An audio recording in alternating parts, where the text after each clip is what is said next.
Selamat sore, channel KR Sumsel TV.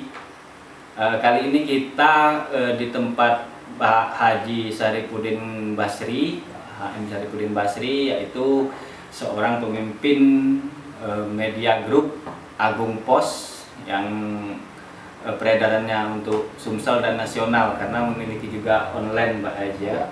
Mempunyai media online, dan ini sudah lama tergolong di Sumsel ini, memang sudah kawakan lah Agung Pos ini. Sudah banyak media wartawan yang dikeluarkan oleh Pak Haji ini, yang maksudnya yang memproduksi lah dalam tanda kutip.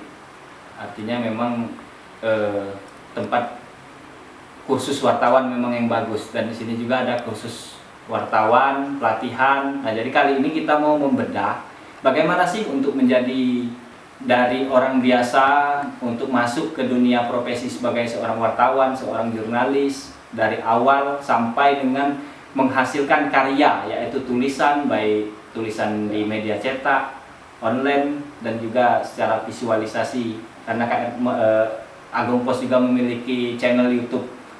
Jadi kali ini kita langsung berbincang dengan Pak Haji bagaimana awal untuk menjadi wartawan itu, karena orang beranggapan menjadi wartawan itu terkadang dilihat secara selintas itu gampang, tinggal ikut menjadi wartawan. Tapi kita belum tahu bagaimana itu, mereka belum tahu bagaimana untuk mengawali menjadi seorang wartawan. Selamat sore Pak Haji. Ya, selamat sore. Jadi kami kesini Pak Haji mau nanya gimana sih untuk pertama menjadi wartawan, apakah ada syarat khusus, apakah gimana selanjutnya cara Agung Pos mendidik wartawan lah. Terima kasih pemirsa, selamat sore. Saya kedatangan tamu terhormat ini, Pak Hidayat Musarif, populer dipanggil Pak Ta ya. Nah, Pak Ta ini punya media online, sudah ratingnya sudah ratusan ribu ya. Ratusan ribu sejak tahun berapa? 2015 dan punya juga majalah. Pak Atak menanyakan cikal bakal menjadi wartawan. Ya, sebenarnya jadi wartawan sama dengan pekerjaan biasa, gampang. Tapi walaupun gampang, ada kemauan khusus dari individu masing-masing. Jadi wartawan ini gampang, tapi mengerjakan pekerjaan wartawan ini Pak Atak yang susah.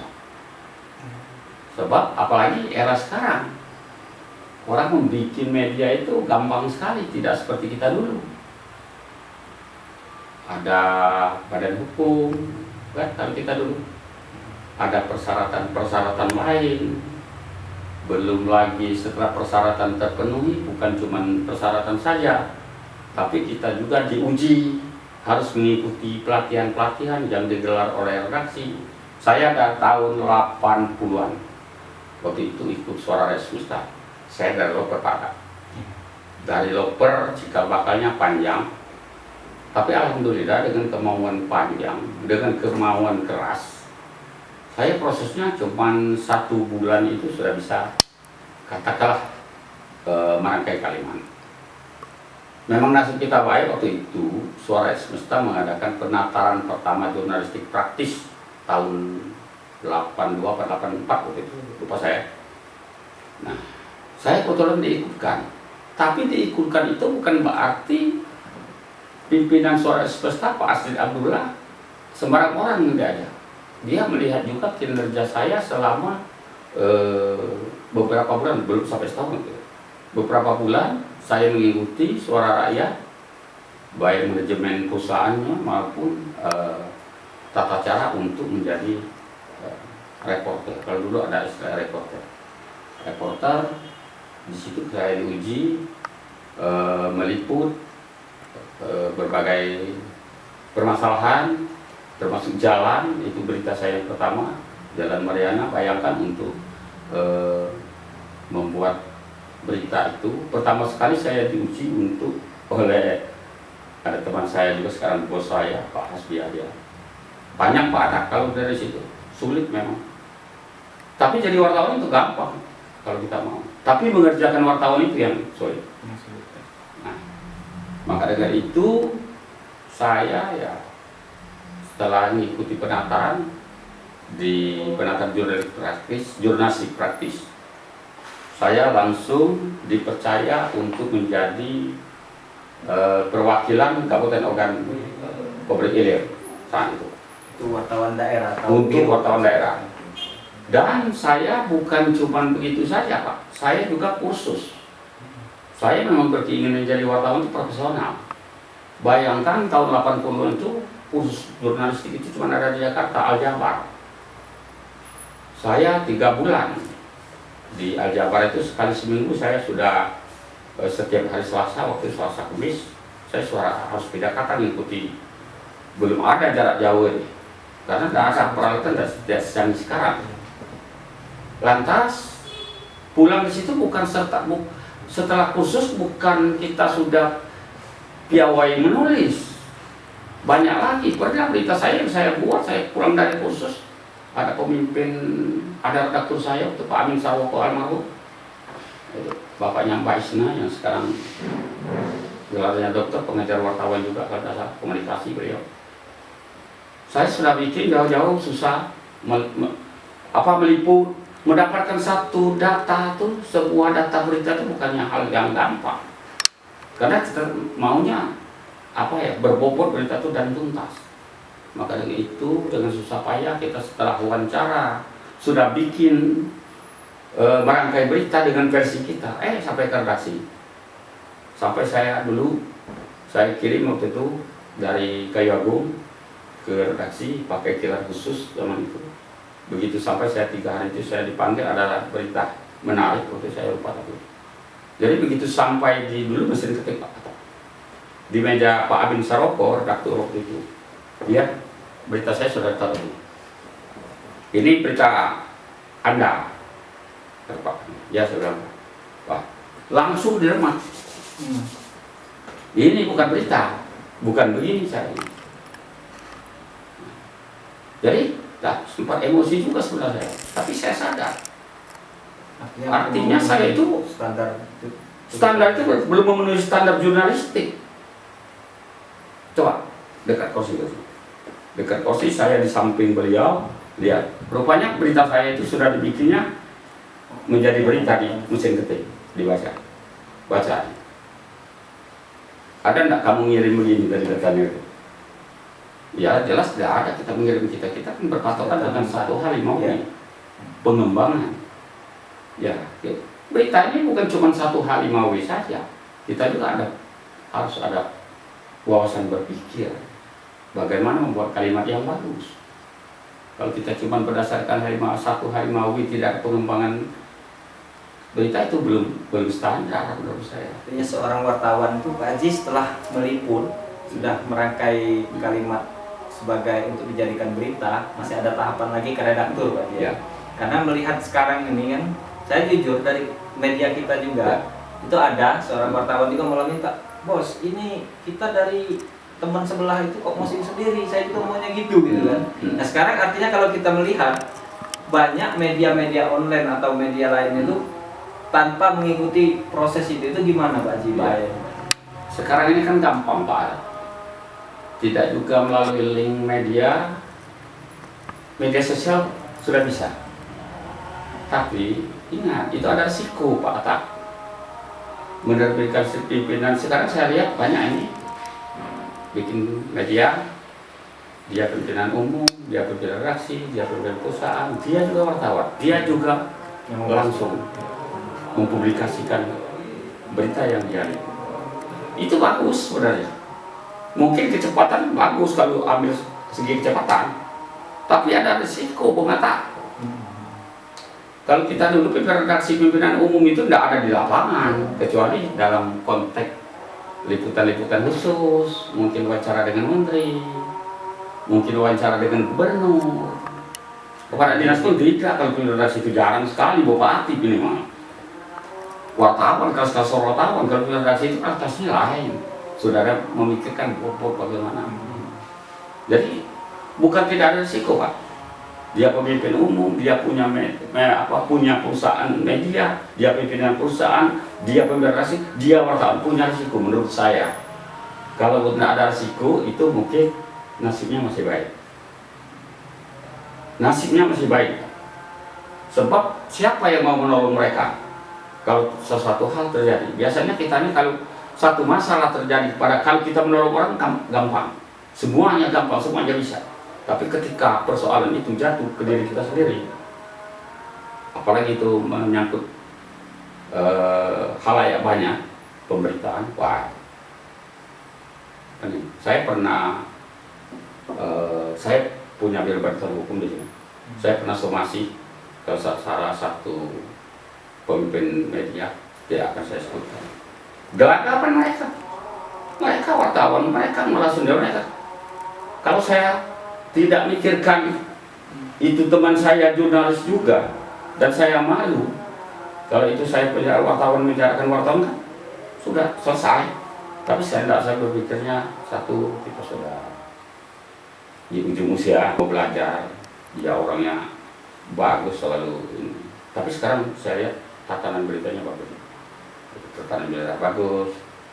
Tapi ada juga tapinya Pak. Yang sakit lagi Kompas. Iya. Nah, kalau Kompas ini bahaya kan? Kalau orang ini kalau salah beritanya kita ikut salah. Itu secara terang-terangan gitu Pak. Dalam sekarang ini kan menyikapi Kompas itu terkadang memang ada juga istilah jebakan Batman, Pak. Ya. Jadi memang sengaja dibikin salah gitu, orang Kompas salah. Mereka baru benarin. Memang ada Kompas itu seperti itu.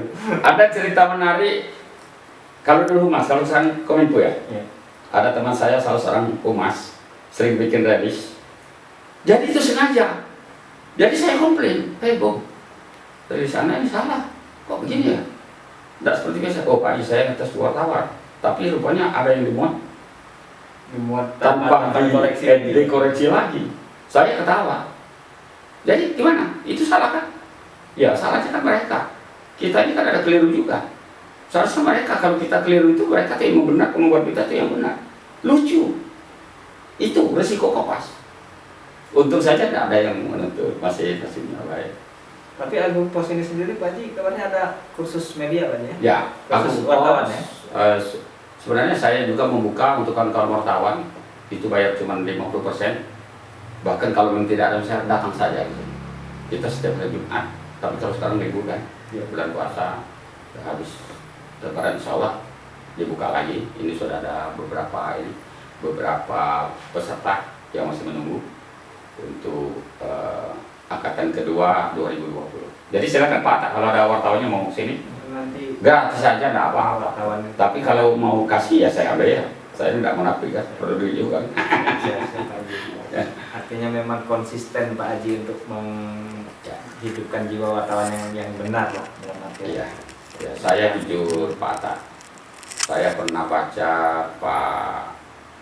pakar komunikasi Pak Ghazali Effendi sampai menanggalkan gelar profesor beliau karena ada kekeliruan rekan-rekan kita membuat berita beliau, sehingga beliau merasa gagal menjadi pengajar jurnalistik terkenal di Indonesia, bukan di Indonesia saja Pak, Ghazali itu sampai keluar negeri sana mendidik wartawan.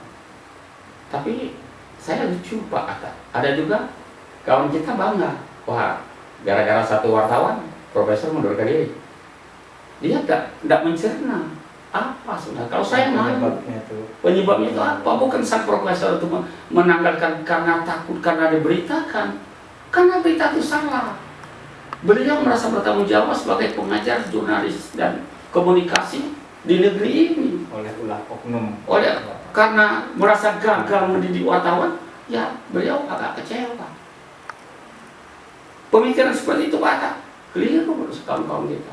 Maka saya pengen membedahi itu juga dan memberikan itu Pak. Tapi kalau menurut kita nih Pak Haji, seorang profesor yang menanggalkan, padahal itu kan ulah segelintir orang ya. Pak Haji. Sebenarnya justru menjadi tantangan. Ya. Bagi dia kan artinya masih ada oknum-oknum yang salah dalam penulisan. Tapi itu menurut kita kan. Menurut kita. Entah, ya. Mungkin pengajar itu merasa gagal, ya ada batasan tersendiri, ada ukuran tersendiri, merasa gagal. Artinya mungkin itu sampel. Benar. Masih banyak yang lain. Makanya kalau di daerah kan tentu lebih banyak lagi. Nah, Itu. Justru maka jadi tantangan, artinya Ya. dan dia baru mengalami sebegitu, sementara kita udah selama ini bergelut dengan Ya. yang dalam tanda kutip yang nggak benar itu. Ya, tapi kita nggak ngajar kan? Iya. Itu bedanya. Kita kan nggak ngajar, beliau kan ngajar. Ngajar mungkin pemimpin redaksi koran nasional ini mungkin banyak juga beliau yang ngajar. Di situ beliau merasa gagal. Ya, kalau pemimpin redaksi wartawan yang sekarang bisa membuat koran sekedak semaunya saja, mungkin nggak jelas. Tapi pemimpin redaksi wartawan nasional itu banyak juga yang mendapat pembelajaran dari Pak Ghazali Effendi. Maka beliau mungkin pemimpin redaksinya itu mungkin nggak nyambung ke bawah. Bukannya si wartawan itu yang dicas, mungkin kelas-kelas pemimpin redaksinya yang merasa mengecewa. Menurut saya gitu pandangan saya. Okelah, artinya rekan-rekan kita sudah menyimak cerita Pak Haji dari loper berubah belajar karena keinginan belajar, ikut kursus sehingga jadi wartawan. Ya. Artinya kalau kita melihat seperti itu, untuk menjadi wartawan itu diperlukan memang keahlian khusus. Ya. Keahlian khusus dalam artian kita perlu ikut sertifikasi dalam pelatihan, artinya Dan mau belajar, mengikuti perkembangan zaman. Ya. Jadi mungkin itu patut menjadi kita contoh, patut menjadi contoh bagi kita yang masih tergolong muda atau bagi yang baru ingin memulai ilmu jurnalistik, ingin menambah ilmu, bisa datang ke Agung Pos. Mungkin itu saja perbicaraan kita hari ini, kita tutup. Sedikit Pak, Ya. saya terakhir bergabung di Lampung Pos. 10 tahun saya di Lampung Pos. Saya juga setelah di Suara Rakyat itu masa pelatihan di Lampung Pos, demikian juga koran besar. Sehingga juga saya tertarik untuk belajar kuliah dan sekarang saya mengambil S2 Ya. di komunikasi juga. Saya sebenarnya ingin betul-betul menguasai. Biarlah orang lain menguasai dunia lain, saya harus menguasainya. Artinya tetap fokus Fokus Pak, dengan ya, profesional. dengan profesional Ya. kewartawan. Ya. Ini patut menjadi contoh apa yang telah disampaikan Pak Haji, bahwasanya meskipun di usia yang sudah lanjut, sudah berusia tua dan di ujung usia, mereka tetap beliau tetap menuntut ilmu lah, mencari ilmu, mendalami ilmu sebuah profesi jurnalistik. Saya rasa itu cukup untuk kita hari ini. Kita tutup. Assalamualaikum warahmatullahi wabarakatuh.